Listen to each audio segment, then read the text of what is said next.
সত্যি বড়মশাই জন্মদিনে আমাকে এইভাবে সারপ্রাইজ দেবে, মুহূর্তটা স্বপ্নের মতো মনে হয়েছিল। হ্যালো এভরিওয়ান, গুড মর্নিং সবাইকে। আমার নতুন একটি ভিডিওতে তোমাদের সবাইকে জানাই অনেক স্বাগত আর অনেক অনেক ভালোবাসা। আমি এখন করছি চা, আর বিশেষ করে আমি দুধ চা করছি আজকে। কেন বলো তো, নিজে খাবো বলে করছি না, কিন্তু এখন ছেলের বায়না হয়েছে, অনেক দিন পরেই বলছে অবশ্য যে দুধ চা খাবে, নাহলে খাবে না, কিচ্ছুই খাবে না, মানে চা খাবে তারপর অন্যান্য খাবারগুলো খাবে। তো দুধ তো ঘরে ছিল না, রাত্রে ওকে খাইয়ে দিয়েছি, ওই কারণে আবার দোকান থেকে দুধের একটা প্যাকেট কিনে এনে ওকে চা করে দিলাম।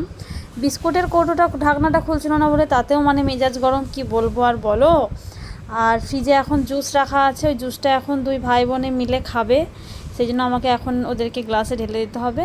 আর আজকে হচ্ছে একটা ভোজ, মানে ফোটার ভোজ বলতে পারো। তো ননদদেরকে নেমন্তন্ন করেছে আমার মেজোজা, আমাদেরকেও খাওয়াবে।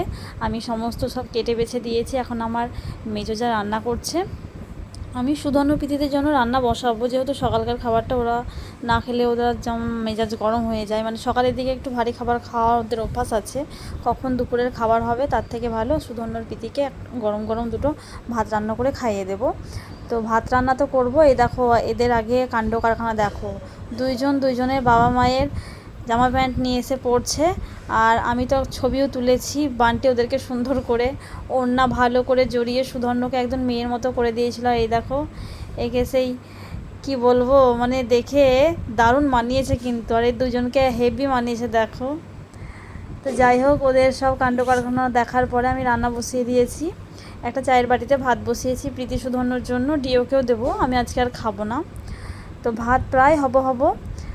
আর এই ছেলের এই এক কাণ্ড, বারে বারে ফ্রিজ খুলবে, দিনে যে কতবার ও ফ্রিজ খুলবে তার নেই ঠিক। আমাদের প্রীতি রানী, কি ব্যাপার বলো, আজকে আমার ঘরে কি করতে এসছো? আর দুপুরে খাওয়ার সময় এখানে ঘটেছে আর ঘটনা, ওর বড় জেঠু খেতে এসেছে, দুজনের মধ্যে দুজনই বলছে যে আমি পাতা দেবো, আমি গ্লাস দেবো। তো দুজনকে তো মানানো যাচ্ছে না, শেষমেশ প্রীতিই দিল। আমি আমার ছেলেকে কোনো রকম একটু সামলালাম। আমার স্নান হয়ে গেছে, এবার আমরা খাবো। আমার ননদও চলে এসেছে। আর পিসিমণিকে দেখে দুই ভাইপো ভাইজি দেখতেই পাচ্ছ, একদম হাসি ঠাট্টা সব শুরু হয়ে গেছে। আর আমাদের খাওয়া দাওয়া এবার শুরু হবে। বড়দা খাচ্ছে আর আমরা সবাই মিলে খেতে বসেও পড়েছি। আর আমার পাতে এখন খাবার বাড়ছে।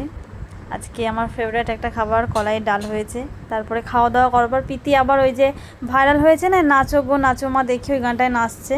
আর ডিও গিয়েছিল একটু রাস্তাতে, ও বারে বারে গেট খোলা ফেলেই বাইরে চলে যায় জানো। আর একটু যদি বাইরে চলে যায় আমাদের প্রীতি কী কান্না করে।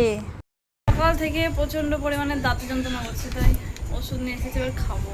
মানে ভালোভাবে খেতেও পারিনি, এই ডান সাইডের এই দিকে এত যন্ত্রণা করছে, দাঁতে যন্ত্রণার সাথে সাথে মাথা যন্ত্রণা করছে।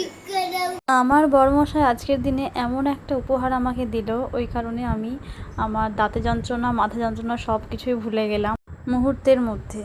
তো যাই হোক, আজকে হচ্ছে আমার জন্মদিন, এখন বাজছে রাত 12টা। তোমাদেরকে ঘটনাটা বলি, আমি ঘুমিয়ে গিয়েছিলাম রাত 12টার সময়, আমাকে তুলে কখন যে কেক নিয়ে এসেছে আমি দেখিও নি, ফ্রিজেও রাখিনি। তো আমাকে ঘুম থেকে তুলে সারপ্রাইজ দিল তোমাদের দাদাভাই। তো সুধর্ণ ঘুমিয়ে আছে, সুধর্ণকে তুললাম না, কারণ সুধর্ণকে যদি একবার তুলি ওই কাঁচা ঘুমে, তাহলে সারা রাত তো ঘুমোবেই না, ও ঘুমোবে না, আমাদেরকে ঘুমোতে দেবে না, মানে সবসময় কাঁদবে।